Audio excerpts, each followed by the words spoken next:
All right. You heard it here. This is what we're doing in this facility, a facility that we expanded to make sure that they had all the capability they need. So I want to thank John, the director of the Capital Region Crime Analysis Center, John Rager, and also for what you've done across the state. I mean, this is one center here in the Capital Region. We're doing this all over New York. And we put more money behind this. We put more resources, the technology, because we need to keep working together from the local, county, state, and federal level to make sure that we are united in our effort to stop criminals from perpetrating crimes on our citizens. That's why we're here. That's why we have a responsibility as leaders to protect our public, and that has been my number one priority since I became the governor. I want to recognize some of our leaders who are here today. We have Kathy Sheehan, who's going to close out for us, the mayor of Albany. Thank you for being so engaged in these efforts to protect the people of our communities. And our county executive, Dan McCoy, has joined us. Good to see you again, Dan. Our Commissioner, Rosanna Rosado, is here, the New York State Division of Criminal Justice Services. A great partner, a true leader at a time when we need you. Major Dennis Schrager, the Troop Commander for the New York State Police, Troop G. Andrew Munson, Lead Crime Analyst from the Analysis Center. We have our local DAs, sheriffs, law enforcement. We have Mayor Gary McCarthy and Mayor Patrick Madden. Gary's from Schenectady. Mayor Madden is from Troy, two places I frequent often when I'm not in Albany, Mayor. I do visit the other communities as well. Sorry about that. I also get up to Saratoga quite a bit too. We also have our district attorneys, and I thank our district attorneys for really being on the front line. And we're going to continue, you'll hear in my remarks, investing in your work as well, because I know it's been tough. You've been shorthanded, and we want to make sure that you have what you need to be successful. David Soares from Albany. If you want to raise your hands, everybody who's here with David Soares. DA Tony Jordan from Washington County and President of the District Attorneys Association. Thank you, Tony. Rob Carney from Schenectady, Karen Hagan from Saratoga, and Mary Pat Donnelly from Rensselaer. And I hope I didn't leave anybody off this list, but it's our sheriffs, it's our DAs, it's our chiefs of police, and I want to thank also the leaders of our various governments who put them to work doing this and supporting them as well. So here we are. You heard about something we're very proud of, our Capital Region Crime Analysis Center. Before we came here, I had a chance to meet with the board of directors to tell them my priorities and how we work together to achieve our collective objective to protect the people of this state. And, you know, we think about what we're doing here in New York, but you can't wake up without hearing about another horrific crime, the mass shootings in California, which are so abhorrent and seem so unrelenting. People are just getting so exhausted of having to read about another mass shooting. I think I heard that there were 38 mass shootings this year alone. We're not even out of this month. 38 mass shootings in the United States of America, and it has to stop. And we felt the pain deeply with what happened in Buffalo, and tracing back, this was an individual radicalized in the southern part of our state, southern tier, traveled to Buffalo, so people are not just committing crimes in their own communities. And whether it's that or it's the everyday street crime where we're losing people, it's too much. And we're making a difference. You know, I want to continue thanking those on the front lines for what you do, but, you know, our hearts are broken. Our country is being torn apart by gun violence. And 18 lives lost in 3 days. These are moms and dads and brothers and sisters. And, you know, it's just something we have to end, this epidemic of shootings in this country. And that's why we're working so hard here in New York. As I just mentioned, I toured this facility. The technology is extraordinary. What we're going to be able to do, like never before, with a $500,000 investment to give them what they need here. It's 4 times the size, double the staff of what it had been before I became governor, because I said this is where we invest our money, in the people who are solving crimes and preventing crimes ultimately. I got a chance to check out the National Integrated Ballistic Information Network, which is a mouthful, but it's a supercomputer. And what this does is, like, you can trace ballistic evidence from bullet casings and see if the gun was used in crimes anywhere in the country. I mean, that is data that is helpful to stop the next crime. And it used to take a month to be able to trace this, a month. You know how much time is lost? You know how many more crimes are committed in a month with someone who's on a rampage and has no remorse, is just going to go to victim and victim and victim? We can now do that analysis in 24 hours. So look at the prevention opportunities we have here with that technology and the trained men and women who work here. So that also has a 99.6% accuracy ratings. I'll take that any day of the week. Those are good numbers. And we're proud to have the opportunity to use that technology here. So we all know that we've been laser focused at the state level, the rising crime. Some of it pandemic-driven. I guess sociologists will have, not sociologists.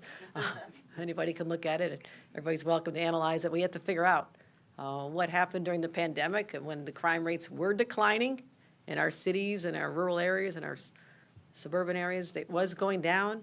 The pandemic somehow unleashed human behavior that we've not seen the likes of in many, many years. So as the pandemic is ending, although we still lost 20 lives yesterday alone, 4,000 cases. It's not quite over, but the real effects seem to be abating in terms of the isolation and the disruption of everyday lives that may have fed some of this. I don't know. I don't have the analysis. But we have been working nonstop to find crime-fighting strategies that actually work. So to help our law enforcement, we banned ghost guns. Ghost guns, people manufacturing a gun that they can order online, have it shipped to their house, sit at their dining room table and put together a gun that actually can be lethal and go out and kill somebody, undetected. We banned them here in the state of New York. We expanded bail eligibility for gun crimes, had to reset this, say, you're committing crimes with guns, you are no longer ineligible for bail, you will have bail eligibility, which is important. We have tougher prosecutions of gun trafficking. We also mandated the use of the red flag law, an underused tool a lot of people didn't know much about, but my God, the effect has been extraordinary. We've had over 5,400 cases, a 300% increase since this time last year. I mean, that's extraordinary. I think we had 1,300 cases, 5,400 now where people, law enforcement and citizens who are starting to say, you know what, I'm seeing the signs. That's what a red flag is. A red flag goes up. That's a warning sign. It's a warning sign, whether it's in a school, it's a workplace, community, social media, you see something, they say, that's just not right. And we now have enough evidence of people telegraphing often what they're going to do. So red flag allows us to not solve a crime after the fact, but to prevent the crime. So that's 5,400 cases because we got tough. We said, what can we do to help our localities and our state police by mandating it? That when these circumstances arise, you must seek a red flag order. We have to continue educating our judges. Some are very cooperative and some have not been. So I'm tackling that angle as well. But the 300% increase in 1 year is extraordinary. We also raised the age to purchase a semi-automatic weapon to 21, so we don't have teenagers like happened in Buffalo, be able to go out and legally buy a gun on their 18th birthday. How insane was that? Then they drive down to Pennsylvania, buy a magazine that allows them to have high capacity, create an illegal gun because they could buy the base of it legally. That's got to stop. It stopped here. And we also launched the first in the nation, which President Biden has recognized, the first time in the nation that neighboring states, I have 9 states that view themselves in partnership. We had meetings here launched it a year ago, and they'll meet again in February. They meet regularly, where they share data. We're talking about sharing data, but saying, okay, where are the guns coming from? Where are they going when they get here? And how do we stop them? That level of coordination was non-existent before. And we also tripled our investments in the violence disruption programs, which are community-based. You get the money in the hands, and many times these are people who had their own encounters with the law and the criminal justice system. They know the streets. They know the motivators that lead people to pick up a gun instead of picking up an iPad in school. So that's what we're going after here, is working at the community level, the street level as well. New York City, we have more police officers on the subways. I brought in state police and MTA police and said, we're going to redeploy you to make these subway systems safer. And also, what's so important is people are finally working together. There's not a competition. We're not siloed where the ATF is over here and the local government's over here and the state's over here, and we're all saying, we want to be the ones that hold the press conference and say we nabbed somebody. No, you do a press conference all standing shoulder to shoulder, and that's a scary sight to the criminals. When they know you're coordinated, you're working together, and we're not in competition as has happened in years past. So we're doubling down. That's just the first year on the job. I had an opportunity to put forth my priorities, my values in our State of the State address, and you'll see those actually operationalized in a budget, which I'll be announcing very shortly. So let's talk about the public safety front. Gun-involved violence elimination initiative. Just call it GIVE, it's easier. Let's increase the funding for that. That goes into the high target communities, the ones we've identified. There's 20 communities across the state. We're going to increase that number. Right now it's funded at $18 million. We're going to increase it to $36 million. And this also allows us to work with the local mayors and sheriffs and district attorneys on the strategy that they want. We'll help fund you. Not every community is the same. You have a different way to approach it. We need to give you the resources, the money you need to be able to make sure that you are successful. Also, I'm redeploying our state police like never before. I mean, they are extraordinary. I want to increase the number of state police. I want to speak at more graduations. As we're seeing in many, as I speak to many mayors, they're trying to get more people. I spoke with, I was just with Mayor Walsh, and I was just with Mayor Evans in Rochester yesterday. He's talking about what else do you need? He says, we have academies. We have people coming through. Our last academy only had 5 graduates.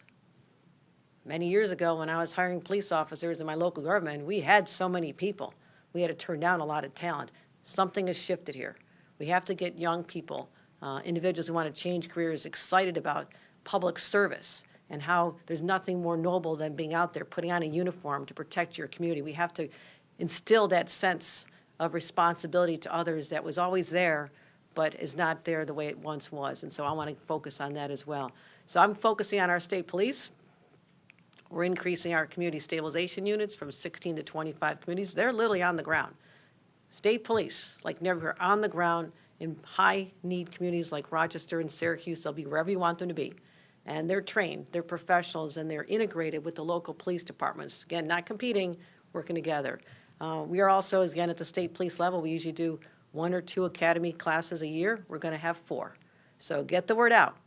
Someone wants to apply to be, part of the proud force of the New York State Police. They are great opportunities to really make a difference in your communities, and I want to continue funding those and making sure that we support them as well. Also, we're tripling our investments in funding for our prosecutors. Up from $12 million, we're going to go to $52 million to help our prosecutors across the state. You need more help. You need to do it. We want to have justice delayed is justice denied. So there are cases that you're bringing, but we also want to get things through the court system faster. I will say, what has been frustrating for me is that during the pandemic, the New York State court system literally shut down. There were no jury trials for 2 solid years. That meant that people who should had their day in court and be incarcerated for their crime, or those who are accused but may be innocent, are sitting there waiting. So the system has to be liberated. And that's why I've been so focused on making sure that we get it going again, because it is not sustainable to be at the rate we are. We have to get more cases through the system, and helping our courts and our prosecutors is part of that as well. So our coordination is going to continue. And again, the crime analysis centers, more investments there, all the work that they do as well. So we're also expanding this network to New York City. Now everybody's New York City, they've got everything, right? Well, they need a little bit more help, and we're going to help them as part of our proactive strategy, expand this network to New York City, because New York City is often the portal, the entryway for the drugs and the guns that are moving so quickly around the state. So we have an interest in working with our police friends in New York City to help them coordinate closely with NYPD, but then also quickly to get the data out to our local partners across the state. So the numbers, it's starting to work. I will never say we're done. As long as one person is shot in this state, we're not done fighting crime. But last year, we started all this. We talk about it. We start putting a concentrated effort on it. It's, we're not defunding police. We are really ramping up funding for police. So all that era is over. Last year, we saw a double-digit decrease in both homicides and shootings. And I commend everyone involved in this effort across the state. That is extraordinary. I mean, those numbers could be up double. And look at the trend we're on. They could be double. Instead, they came down by double-digit decrease. That's amazing. Look at the shootings. Last year, shootings dropped 15% outside New York City, down 17% in New York City compared to 2021.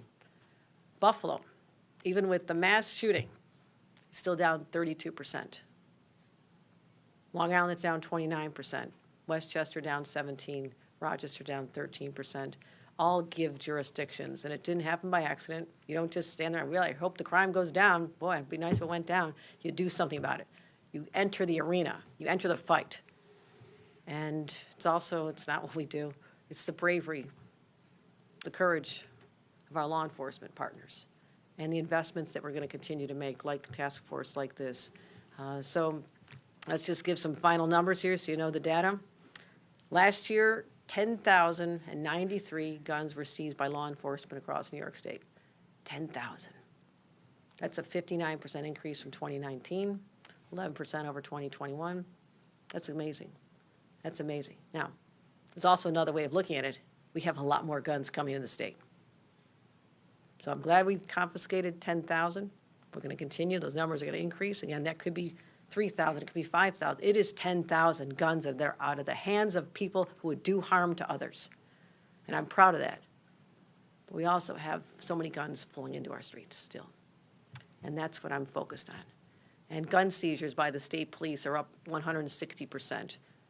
From 2019 to 2020, they've gone from 528 to 1,300. So I thank our state police every chance I get. They also seized 120 ghost guns. They weren't even illegal before we changed the law. 85% increase. So here's what we need to do. Work on programs that work.